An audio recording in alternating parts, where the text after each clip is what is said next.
Ya, kita lanjutkan bagian yang ke-34, yaitu mengimplementasikan namespace pada project kita ya. Nah, namespace itu ada dua. Yang pertama, ini sudah pernah kita bahas ya, ada global namespace. Ini sering digunakan tapi nggak disadari itu, atau tepatnya kita nggak tahu gitu ya, bahwa itu adalah sebenarnya namanya sebutannya adalah global namespace. Contohnya include file class, kemudian instance object, itu adalah namespace sebetulnya. Namespace yang digunakan adalah nama kelasnya langsung. Kemudian yang kedua ada yang namanya relative namespace ya. Nah, ini dibuat sendiri, didefinisikan sendiri ya pada masing-masing kelas. Biasanya itu menggunakan nama dari folder tempat menyimpan kelas tersebut, biasanya seperti itu ya. Nah, kemudian kita lihat dulu sementara ini struktur kelas yang kita punya itu seperti ini ya, dari folder kerja kita, kelas kita, kemudian ada folder kelas. Lalu kita punya 4 buah kelas seperti ini, ada DML, helper, koneksi, sama autentikasi. Ini diurutkan berdasarkan nama filenya ya. Ya, kalau sesuai urutan keperluannya itu adalah koneksi, kemudian DML, kemudian autentikasi, baru helper gitu ya. Nah, ini yang saya sampaikan di materi sebelumnya, bahwa saya ada miss ya, saya tidak memperhatikan satu hal, yaitu penggunaan yang namanya reserved word atau kata yang dicadangkan dalam program, yaitu kelas ya. Ini tulisan kelas ini ternyata bermasalah ya. Bermasalahnya di tulisan tersebut, yaitu kelas, karena ketika kita bikin kelas, namanya juga ketika ditulis adalah kelas, seperti itu ya. Nah, sehingga pada saat kita ingin menggunakan folder kelas, itu diterjemahkan sebagai kelas yang ada di PHP, karena kelas itu sudah digunakan kata-katanya, itu jadi masalah ya. Nah, pada kasus ini kita akan rubah ya, kita akan sesuaikan. Nah, kita membuat inisialisasi namespace ya. Nah, diubah dulu nama folder kelas itu tadi menjadi seperti ini, jadi classes, ditambahkan es gitu ya, sehingga dia sudah jadinya berbeda dengan reserved word yang ada di PHP. Jadi yang mula foldernya kelas jadi classes ya. Oke, seperti ini ya. Ini ada classes seperti ini. Oke, sudah diubah seperti itu. Kemudian dibuat file baru, kasih nama inisialisasi.php di dalam folder classes tadi. Nah, masukkan kode seperti ini. Jadi pakai tag pembuka PHP dulu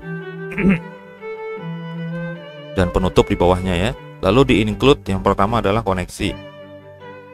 Lalu langsung dituliskan seperti ini, use classes koneksi. Nah, ini classes ini adalah folder tadi ya. Lalu koneksi ini adalah nama file. Nah, itu kita menggunakan seperti itu ya.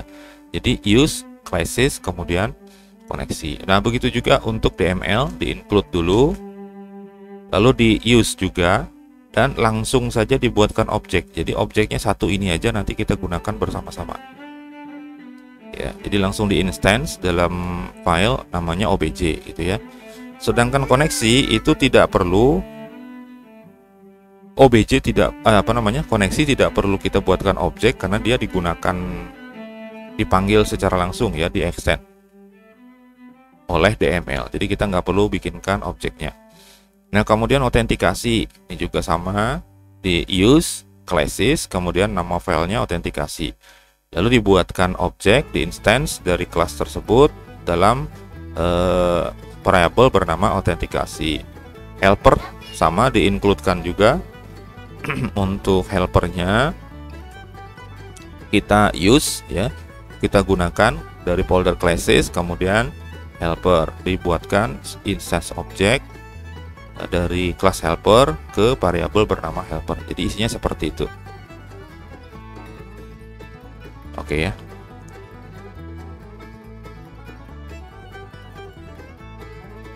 Nah, seperti ini. Jadi sekali lagi, untuk koneksi itu tidak ada kita pembuatan instance objeknya, tidak ada. Oke, silakan pause saja ya kalau memang ini. Tapi harusnya ketika ngetik ini sudah tahu ya, kita punya kelas itu apa saja, cara nulisnya gimana, itu harusnya sudah tahu. Jadi hanya menyesuaikan bagian yang barunya saja ya. Misalnya include once itu nggak perlu dilihat betul-betul tulisannya, tinggal diketik aja. Kita sudah paham include once itu seperti itu tulisannya. Nanti seterusnya ya begitu gitu ya. Oke, saya lanjutkan. Nah, sekarang membuat dan menggunakan namespace. Jadi ini dimasukkan di masing-masing kelas. Jadi kelas itu nanti kita kasih nama, namespace-nya apa, kemudian dia menggunakan namespace apa, kayak gitu ya. Nah, di kelas koneksi kita kasih nama namespace-nya adalah classes sesuai dengan nama foldernya. Kemudian koneksi ini dia menggunakan namespace PDO. Jadi pakai use PDO kayak gitu. Ya, DML juga sama karena di dalamnya itu kan ada pemanggilan koneksi PDO ya, makanya dia perlu use. Nah, DML itu namespace-nya classes. Kemudian dia menggunakan nge-use PDO. Sedangkan autentikasi dan helper itu hanya dikasih nama namespace-nya saja, yaitu classes ya. Jadi tidak menggunakan apa-apa dia. Nah, kalau saya tunjukkan, silakan dibuat ya. DML, helper, autentikasi, koneksi. Nah, seperti ini kalau dilihat. Pertama dari koneksi dulu ya. Nah, ini dibuatkan, ditambahkan dalam kelasnya. Namespace ini harus di atas ya, posisinya di paling atas seperti ini. Namespace-nya adalah classes. Kemudian use-nya adalah PDO karena di sini menggunakan new PDO ya. Jadi ini adalah sebuah namespace ya. Seperti itu. Ini risikonya kalau kita menggunakan namespace ya. Jadi kalau ada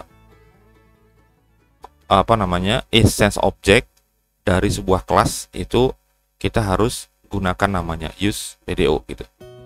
Ya, jadi untuk koneksi itu ada namespace, classes, ada use-nya PDO. Yang DML di atas juga ya, namespace-nya classes, kemudian DML-nya ada use PDO. Kenapa dia ada use PDO di situ? Karena dia mengextend koneksi, gitu ya. Karena dia mengextend koneksi, seperti itu. Nah, kemudian untuk helper hanya namespace-nya saja, yaitu classes seperti ini. Begitu juga dengan autentikasi. Jadi ditaruh di atas session start ini ya, namespace-nya classes seperti itu. Sudah.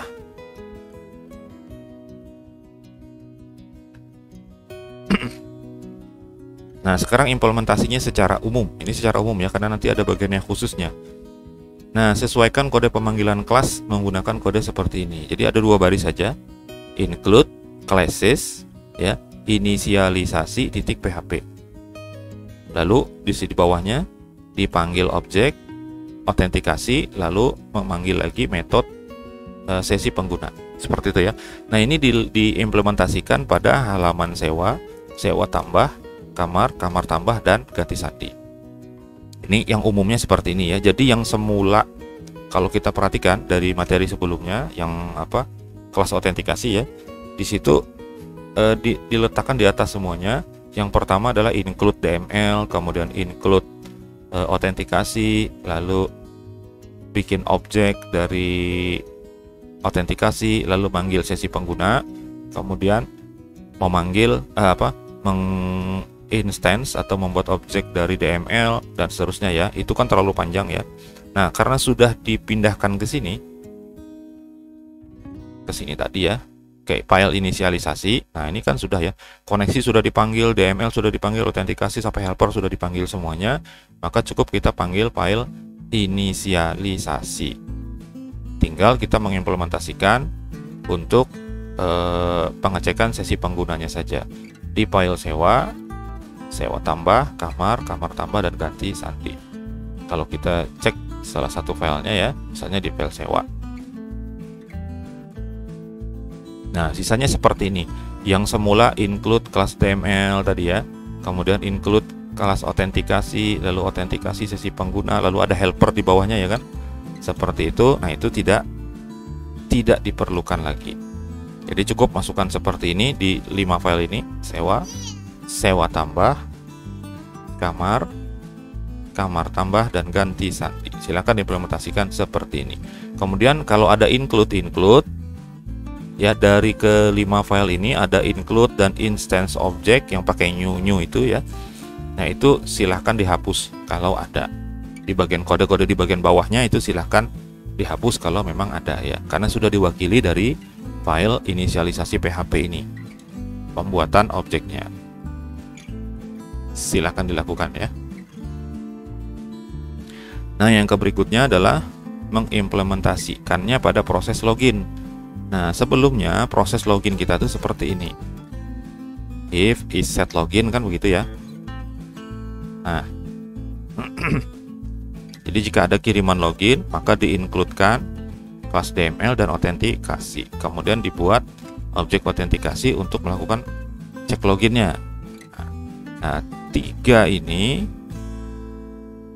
ini ya sudah diwakili oleh inisialisasi. Maka cukup kita panggil diganti dengan hanya satu buah ini aja. Silahkan diganti ya di file index atau file login. Itu yang 3 baris di atas itu diganti dengan include classes inisialisasi PHP. Nah, kemudian untuk objeknya diganti dari login menjadi autentikasi, karena ini yang sudah di instance di dalam file inisialisasi. Jadi kita nggak perlu bikin objek baru lagi ya. Karena kalau bikin objek baru lagi itu menggunakan memori yang baru lagi juga. Oke, silakan disesuaikan ya. Selanjutnya di bagian edit. Nah, file kamar edit dan sewa edit itu yang semula di bagian atas ada DML, ada autentikasi dan sebagainya, dirubah menjadi seperti ini. Ini sewa kamar edit, yang ini sewa edit ya. Oke, seperti ini silahkan disesuaikan saja. Jadi kita tidak menggunakan DML, kemudian autentikasi, kemudian helper, tapi langsung menggunakan satu buah saja, yaitu kelas inisialisasi yang dipanggil, classes inisialisasi ya. Ini kan sudah menerapkan yang namanya namespace. Nah, urutannya juga sebetulnya yang benar adalah nomor 1 itu include, nomor 2 itu adalah barisnya ya, barisnya adalah autentikasi. Jadi 1 include classes inisialisasi PHP, yang kedua autentikasi, baru yang ketiga yang kode kamar ini, nah yang keempat baru yang ini. Itu urutan yang benar ya, tapi nggak masalah karena dia walaupun dia sudah sampai baca data, tapi karena sesinya nggak ada, dia otomatis log out lagi. Dia ke halaman blokir ya, itu nggak masalah. Kalau dia ngaksesnya secara langsung, ketemu data, tapi dia diblokir langsung kayak gitu ya.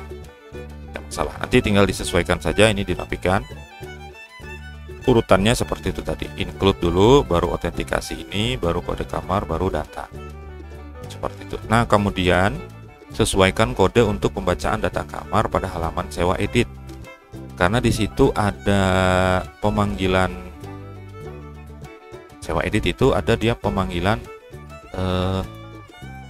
data kamar ya di bagian bawah. Nah, ini sebelumnya di sini ada include DML, include class DML, kemudian objek. Nah, itu diganti yang ini ya. Kita perlu membuatkan lagi, kenapa? Karena objek yang ada di atas ini sudah digunakan. Nah, ini di sini kan ada OBJ nih. OBJ ini dari mana? Dari inisialisasi. Karena di inisialisasi itu sudah di-instance objek ya. Nah, objek ini sudah digunakan di atas ini, maka dia nggak bisa lagi digunakan di bawah sini. Maka kita perlu menggunakannya lagi, kemudian membuat objek baru yang namanya sama. Kalau dibedakan namanya juga nggak apa-apa di sini, tapi terlalu banyak nanti ngubah ke sini lagi ya. Oke, seperti itu. Jadi di bagian bawah ini yang include class DML itu diganti dengan use classes DML. Oke, itu saja. Silahkan disesuaikan ya. Nah, itu kita sudah menerapkan yang namanya implementasi dari penggunaan namespace ya. Kita lanjut bagian ke-35 yaitu templating.